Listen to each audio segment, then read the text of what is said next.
you're battling effectively this invisible enemy that can basically be everywhere.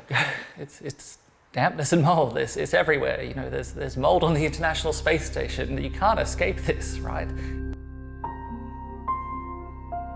So back in 2016, we bought what we thought was going to be our dream house in Barden, a few suburbs over from here. And we thought that would be the house our kids grew up in. And my wife and I were both employed. I was doing my PhD, hopefully on track towards academia, and life seemed pretty good. He's always been an amazing dad. Just so much fun with the kids and so loving and caring, and always had time for them. And from when they were newborns, just always having them like on his chest and cuddling them and being really caring and patient and understanding.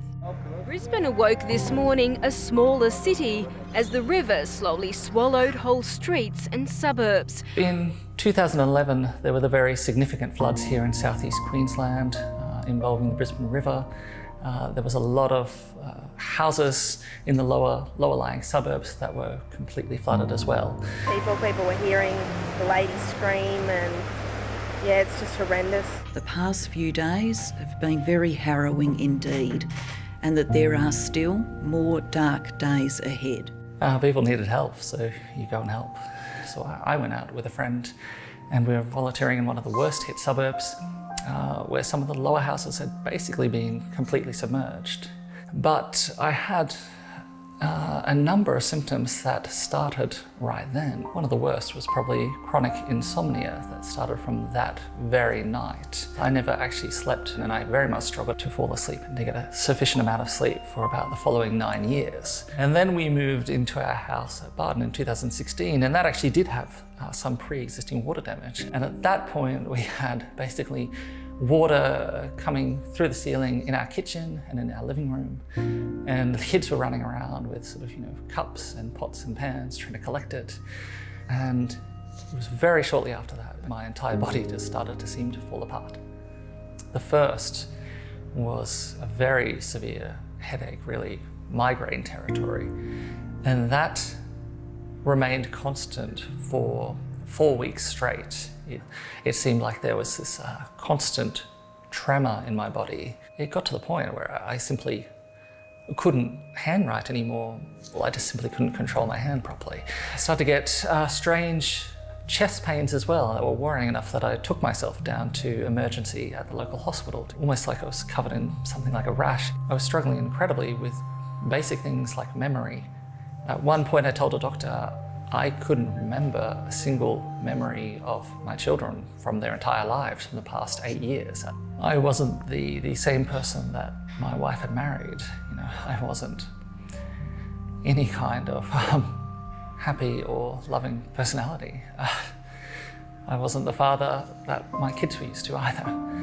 He became a completely different person, and it's so hard to see someone you love going through that. But I guess also the uncertainty of not knowing what was causing it, not knowing what was going on, and just not really knowing how to help or what to do next. We were going to see a lot of doctors.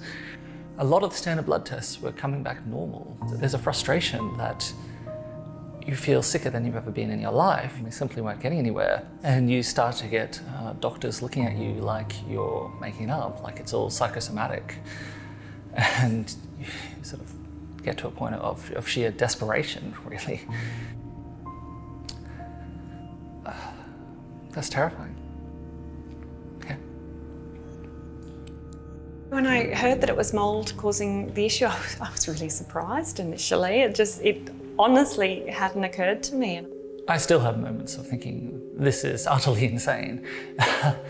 How could these microbes that we sort of co-evolved with for hundreds of thousands of years be so harmful?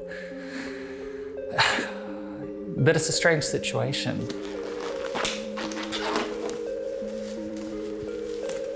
So the first thing I look for when I enter a home is odour. So if I can smell a damp, musty smell, it's a good indication that there is a mould problem. And the next thing I look for is to try and define where that moisture source is. Because what mould needs to grow is moisture, oxygen, and organic material. And if we have those things, then we know that we're going to have a problem.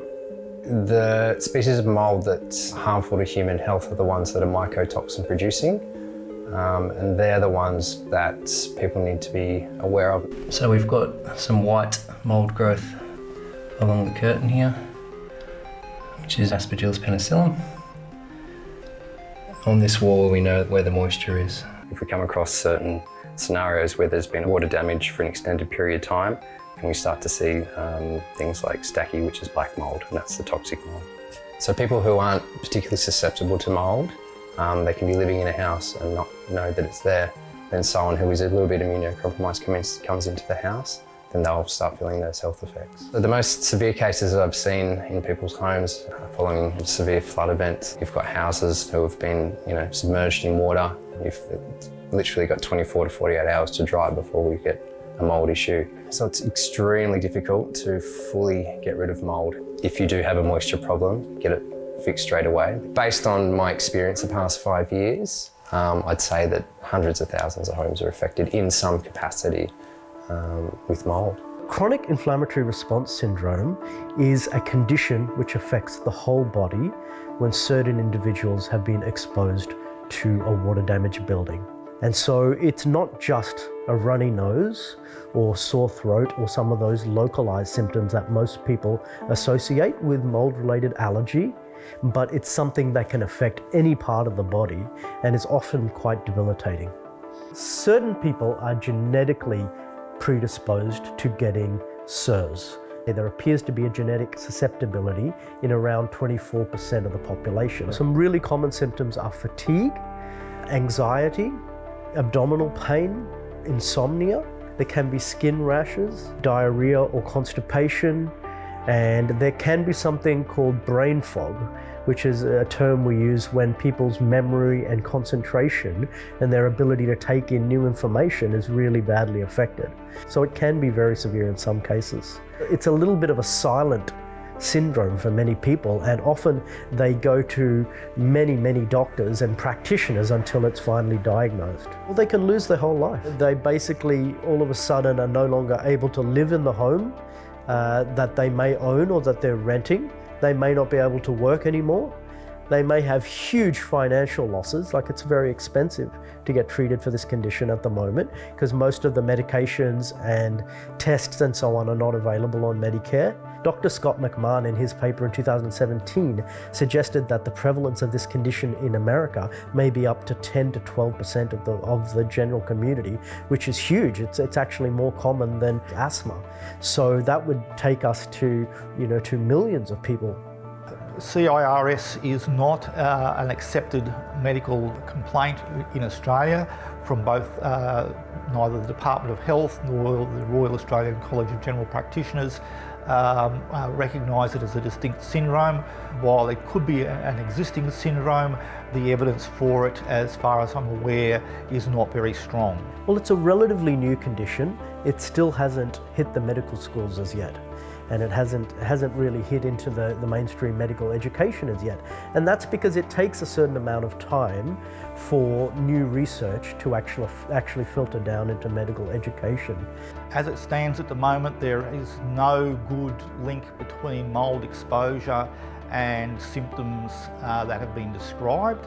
Animal experiments have shown that the amount of material needed to produce significant reactions is unlikely to be achieved in a home environment, and the range of symptoms are very non-specific and don't seem to link to what we know about how mycotoxins cause damage. Everything new or emerging starts off on the fringe until it's accepted by the majority, and that's just the nature of medical knowledge. However, that doesn't mean that it's incorrect or not solid. There is already a good solid research base to suggest that this is a real condition that's affecting people all around the world. People are desperate for an answer, and so they will often find an answer in places where the answer isn't actually an answer, but it allows them to cope with the fact that they have this intractable issues that don't seem to respond to any conventional means. I lost hope more after the diagnosis. when you get told the bad news, I guess, and when you get told it's going to be a very long road back to health, and there's barely any studies about treatment, and not everyone does get better. That's when you lose hope. Sean was still just starting his treatment, and it was still early stages. He wasn't getting out of bed, he was very withdrawn, and that's when he said to me that he had just given up. And yeah, we had to take him to emergency because I was terrified. He said that he just didn't want to go on anymore, he couldn't see the point. I was terrified that I was going to lose him. It takes an incredibly long time to recover from this illness, because even after you've started treatment, you're still incredibly reactive to your environment. And I've seen many, many people recover from this condition. And I think the more it's recognised, the more people will be able to see hope when they develop this condition and realise that they can get through this. You know, I'm one of the lucky ones in how well I've recovered. I can concentrate again, I can think like a normal person. You get back a certain amount of joy and purpose in life that you don't have with this illness whatsoever. He's a new person. It's lovely to have Sean back to being his positive, happy self, and really, like, you can just tell that he enjoys life again, and he's close to his children again. It's painful to think of how I was in some ways, and the years that were lost there where you were not an ideal parent, when you were mentally absent or just not the loving parent that you usually would be. But you know, I think we're back on track now. Yeah.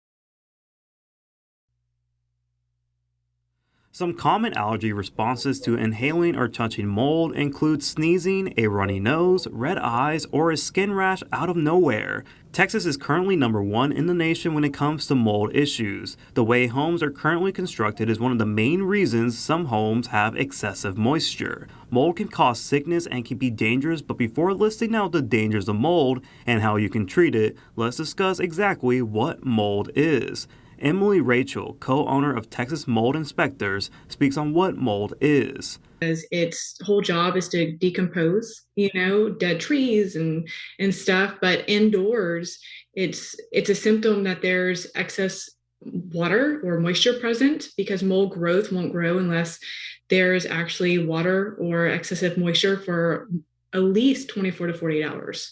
Some types of mold can produce a mycotoxin, which is a poison capable of causing disease and death. Well, a lot of people feel that or think that mold is just an allergen, that it can cause just sinus-like symptoms. But what most people don't understand is that a lot of molds actually produce what's called a mycotoxin, which is a poison. It's like the World Health Organization states, they call it the great masquerader of the 21st century because it can masquerade like so many different illnesses. And so it's misdiagnosed a lot because, again, doctors really aren't looking for it. Prevention is the key to getting rid of mold for good instead of just covering it up. It's also important to have a professional inspect moldy areas. Some methods of removing mold start with washing the affected area with a solution containing detergent and warm water. After the surface dries, use bleach on the area. Make sure to cut the area off to prevent the mold from spreading. Having an air purifier can help in preventing mold growth. Christina Bear is a national trial lawyer. Her family had mold issues in their home, which led to her establishing Just Well Law, a personal injury law firm to help families deal with mold issues.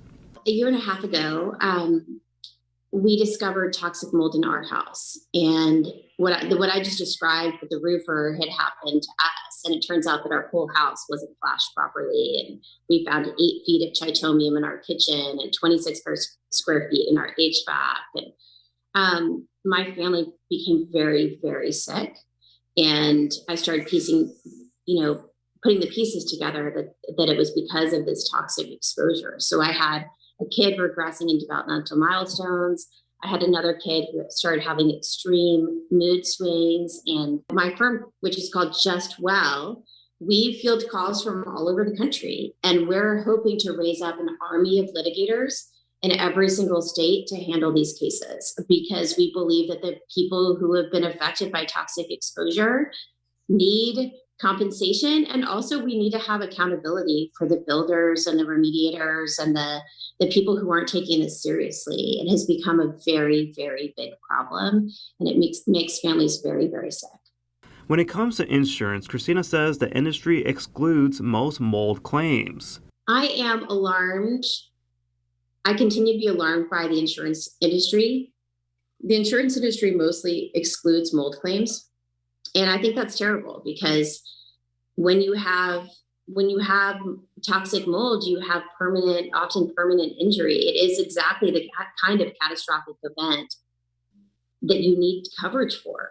Whether you find mold at home, school, or work, know that it can be dangerous to your health. Protect yourself and those around you by taking precautions. Christian Delgado, KAVU-TV 25 News. Above the Christmas tree in Romanita Pacheco's apartment, mold is growing on the wall and ceiling. Romanita lives in Bartow at the Manor, a low-income senior community. Taxpayer dollars subsidize hers and others' rents. Her daughter, Wanda, says ever since her mother moved in here 4 years ago, she's been sick. She doesn't eat. She's nauseous. Every time I talk to her, it's something new. She's always sick. Always. In Romanita's bedroom, mold on the wall and ceiling. The smell is strong. I don't want to walk in there. I feel like nausea. Going in the bedroom makes her sick right away. Sorry. She says she's complained to management about all this. They said I had to open the window even in winter time. Leave the window open and the air conditioner on all the time. In the apartment next door lives Angela Nogueras. If I stay here, I'm gonna die. Angela came home from the hospital Monday. They don't send you from the hospital like this. By Tuesday, she needed oxygen to help her breathe. The moldy smell affected her. I can smell it. And you see, I'm telling you the truth. I'm telling you the truth, and I don't want to die. Her doctor wrote a letter to management asking it to address the mold situation. The mold, he wrote, can cause her airways to become smaller, prevent her from breathing properly, which can lead to hospitalization and death. I asked the building manager about the mold problems. You'll have to go to our management office at the Lakeland Housing Authority, because I can't give you any comments. I went to the housing authority. No one was there to answer questions. For Wanda, the answer is simple. Get her mother to another apartment or get her out. And my mom's really independent, so I'm telling her, come home with me. She won't. She wants to stay here, but she's going to die if she stays here.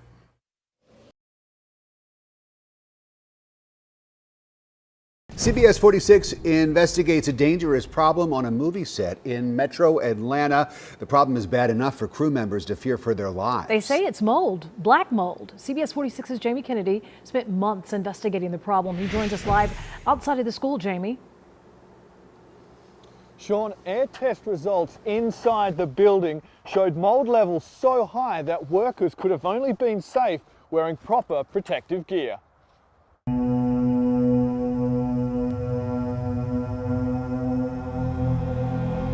It could escalate real fast, and you know, next thing you know, you can possibly be dead. For Michael Green, the next chapter of his life is filled with uncertainty. There was times when, you know, in the first 3 months where I couldn't even walk more than 5 minutes at a time without having to sit down and rest for, you know, an hour. His severe respiratory problems, according to him, are the direct result of working on the Hollywood feature film, The Best of Enemies. I'm gonna find you somewhere real nice to go. People started, you know, in our crew, had to go to the ER. It was filmed at the abandoned Hubert Elementary School. A mold testing report during the filming showed dangerous levels of black mold spores in the building on 2 separate occasions. Michael saw the reports and immediately saw a respiratory specialist. I showed him the air quality reports, and he looked at those and he goes, yeah, there's no way anybody could be in there and not get sick. We went to a pulmonologist to ask him about the air quality reports. Yes, those numbers are alarming for in an enclosed high space, yes. if they're sensitive and they have a certain group types like asthma, chronic lung diseases, or immunosuppressed, it could be life-threatening. To safely enter a building with such high mold levels, you should wear an approved respirator and protective clothing, as black mold can permeate the skin. We saw growths of all types throughout the decaying building. We reached out to the production company and the International Alliance of Theatrical Stage Employees regarding work conditions. After many emails and phone calls, we were able to track down an executive producer who worked on The Best of Enemies. He confirmed that air tests showed an unsafe work environment, leading to the site to be shut down and production moved elsewhere. I spoke to another crew member who didn't want to speak on camera, but confirmed conditions weren't great and that a number of people on the production fell sick. Michael estimates his financial loss so far at $45,000, but says the ongoing health costs will be exponential. It affects everything, yeah, for sure. I mean, you could just imagine everything in your life that you do that requires breathing, and that's everything. Yeah, good evening, Keith and Stacy. A number of families here at MacDill have complained to me over the last several months about mold issues here that they say are creating health problems for their families. Now, one family says the mold issue is going beyond that. Like a number of families who live on base at MacDill, Ryan Morgan says his home has mold. Within 3 months of being in the home, we started noticing certain smells. And we actually found mold in one of the wall closets. Morgan says the mold is causing health problems. Everyone in my family has been diagnosed with asthma. His next-door neighbor that lives in the same building has the same problem, and a mold remediation company has been assigned to correct the issue. But when Miles Shank and his family moved out, the private company changed the locks and wouldn't let them back in. It frustrates me a lot. The Shanks say they have personal items they need to get out of the home. And I don't see why that would be unreasonable. The president of the private contractor that maintains the homes at MacDill told me the family is being kept out for their own protection while work goes on to get rid of the mold. But Miles Shank says the work hasn't even started. From our cameras in our home, we're not seeing anything being done other than the protective barriers being put up. And today, when he showed up at a scheduled meeting to get into the home, he was denied entry again. The Harbor Bay employees informed me that they would not let me into my home because our lawyer was present. Attorney Natalie Quam even offered to leave. Well, I can leave. I just want them to get their items. Now she plans to contact the base commander to let him know what's going on. I will not tolerate anyone being retaliated against or intimidated because they're exposing or reporting the mold. Andy Fox has a case in point where we were not told the truth about mold at Hickory High School. Andy, what's that all about? Guys, this story is about honesty. It's about honesty and informing the public about mold in schools. We asked about mold in a Chesapeake High School yesterday, and we were not given the information we needed to inform you. I'm not happy with the way it was handled. Ronna Thomas's grandson spent 3 days in CHKD for breathing problems his doctor says may have come from mold in classroom 18 here at Great Bridge Primary School. She thinks Chesapeake school officials have not been honest about mold problems. We met with school officials about mold problems at her son's school and other schools, specifically mold at Hickory High School. Tom? Hey. No, I want to know why. At that meeting, Chesapeake Schools spokesperson Tom Cupid denied there was mold at Hickory. Tom, I'm sitting here talking about mold, and you had a responsibility as the public information officer to tell me about the mold at Hickory. I want to know why you didn't do that. Because you asked the consultant about a contract. Tom, we're in the same room. We're talking about mold. We're talking about mold. We're talking about the safety of teachers and children. We want to make sure that the schools are safe from mold. So yesterday when I asked you specifically about mold in Hickory High School, you said no. I did not say no. Mr. Gilbert did not say no. We did not respond. Did not respond? We need the school system to respond to questions about mold. But you know that I asked you specifically about Hickory High School. I said the school name. But you said, I hear you have mold other places, Hickory High School. Yes, we asked about mold at Hickory because people like Zach Meisel's concerned about it. Have you smelled anything? Oh yeah, our classroom got changed and we got moved next door because the smell was just so bad. It looks like you're covering something up. Because why would we not tell you? He did not tell us until a full 24 hours after we first asked about it. We are taking care of it. Why didn't you say that? It looks like you're covering something up. Because why would we not tell you? Why would we not tell you? They didn't tell us. Tom Cubitt tells us the classrooms are being cleaned by school personnel. We are told that cleaning should be completed by tomorrow, more than a month after school started. A bad AC system led to the humidity in the school during the summer. The system had to be cleaned out, and during that time, the mold grew in the classrooms. But when we asked specifically about Hickory High School, they said no, and then we confronted them to find out why that happened. And we will have more on our story coming up tonight on Wavy News 10 at 6.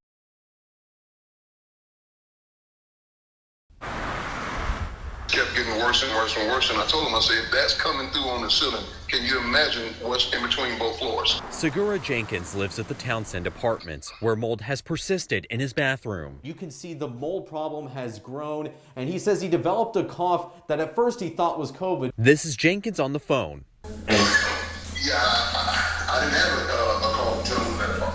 He wanted to transfer to another apartment, but says his request was denied. His daughter, Courtney Evans, couldn't stand it and took him in. I'm like, okay, no, my dad can't stay in something like this because he's already, older, and it's all this viruses going around.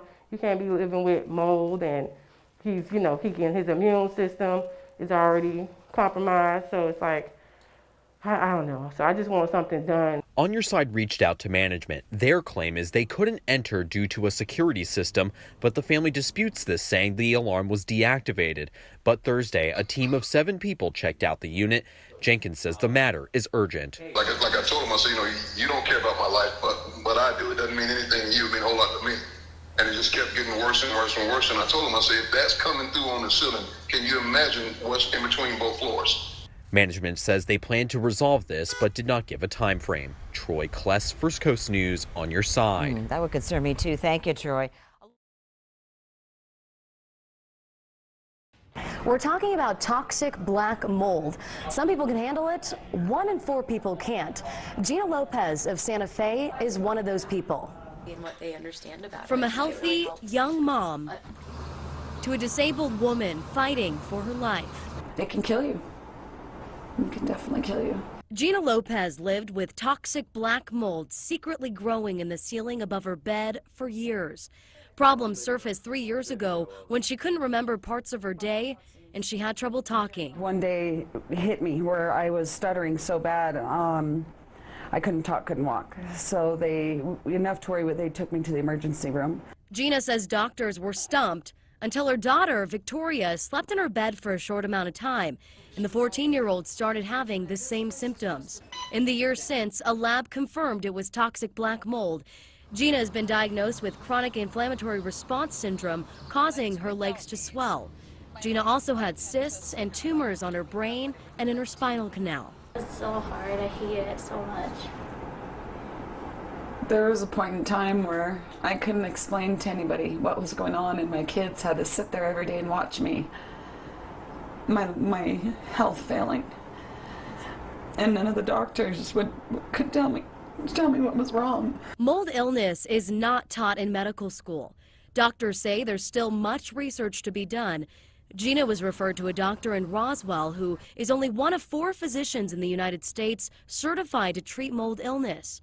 Slowly, she's improving. If I can turn this negative that we suffered into a positive, for my grandchildren someday, and then everybody else out there that I know suffered down south, with all the flooding, it's a good thing. Not all mold is toxic black mold, and not everyone will suffer the way Gina did.